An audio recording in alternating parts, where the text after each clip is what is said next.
Goedenavond, het is zaterdag 29 januari en dit is het Zeeuwse nieuws van vandaag.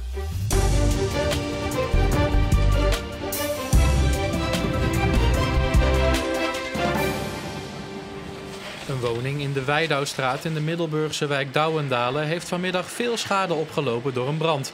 De brand ontstond in de tuin en sloeg over naar de woning. De brandweer rukte met 2 blusvoertuigen uit. Volgens de veiligheidsregio was er niemand in de woning aanwezig. De naastgelegen woningen worden nog nagekeken op schade.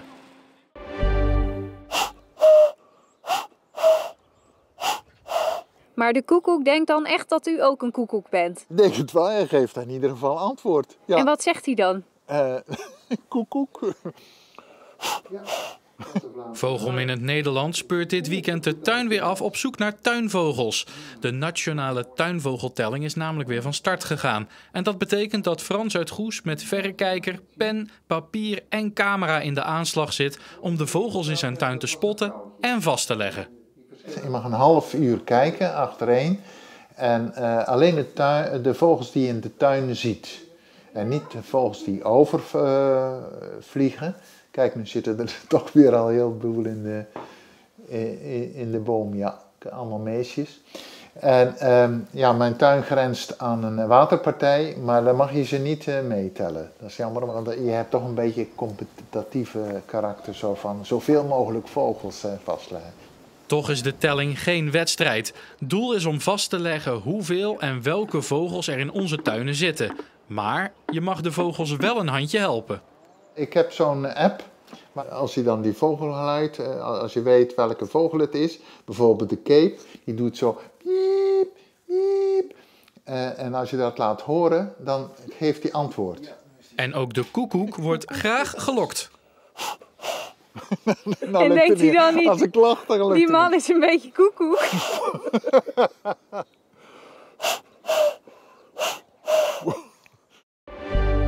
Goedemiddag, welkom bij Concordia. Fijn dat u er weer bent. Komt u verder? Nou, dat laten de gasten van de Concordia in Zierikzee zich geen tweede keer zeggen. Want ze hebben hun weekenduitstapjes in de horeca zeker gemist. Ja, absoluut. Dus nu is het weer wel tijd dat het weer open ging in ieder geval. Ja, heerlijk. Ja, absoluut. Ja, lekker weer natuurlijk ook nog erbij.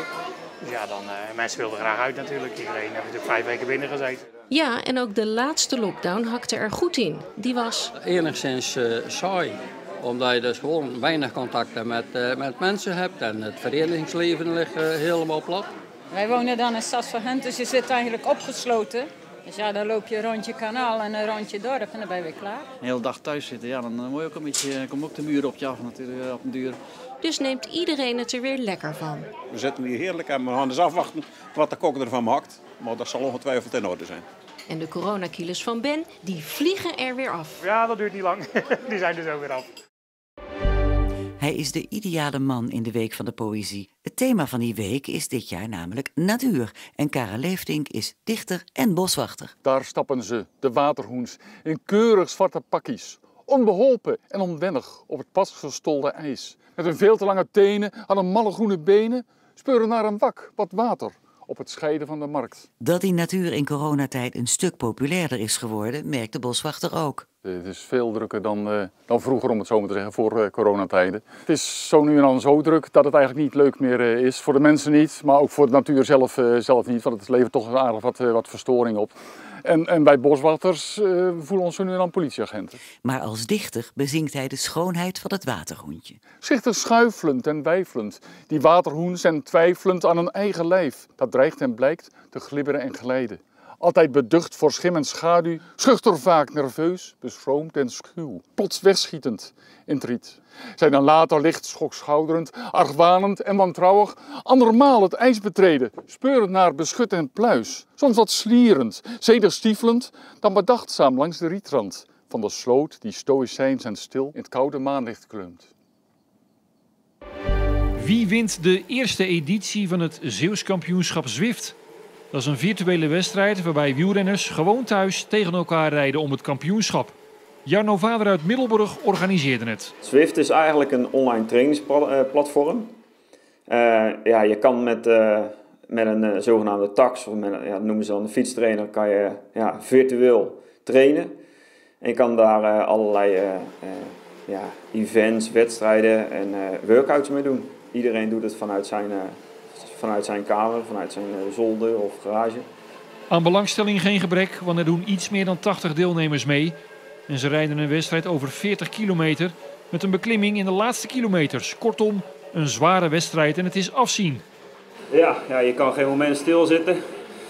Benen kunnen niet rusten eigenlijk.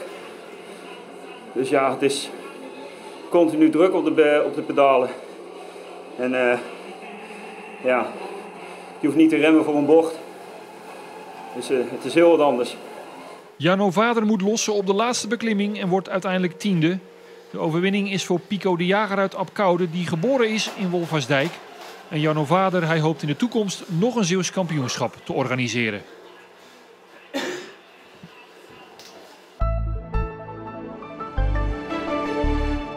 Er kwamen vanochtend al snel opklaringen en daarmee viel het weerbeeld lange tijd nogal mee met diverse wolkensoorten. Maar het was een echt doorwaarde dag, hier ook bij de Oesterdam. En aan zee stond van tijd tot tijd windkracht 7. Dus het was een gevarieerd beeld met landinwaarts temperaturen van 10 tot 12 graden. Vannacht blijft er eerst nog windkracht 4 tot 6 uit het noordwesten, maar de wind neemt wat af. Er kunnen nog een paar kleine buien van zee komen. Morgen zijn er opnieuw veel zonnige perioden, maar de wind doet het veel kalmer aan met windkracht 3 tot 4 uit het westen. Morgenavond raakt het bewolkt en maandagnacht is er kans op regen- en hagelbuien. De maximumtemperatuur is morgen 8 à 9 graden. En ja, maandag is een gure dag met windkracht 6 tot 7 en aan zee af en toe windkracht 8 met zware windstoten. Er zijn ook flinke buien en er komen een paar opklaringen voor. De maximumtemperatuur is een graad of 6. Dinsdag zijn er minder buien, maar door de wind is het dan nog fris. Woensdag is het vrijwel overal droog en dan is het tamelijk rustig weer. En tot zover Zeeland nu voor vandaag en graag tot straks bij Zeeland de Week.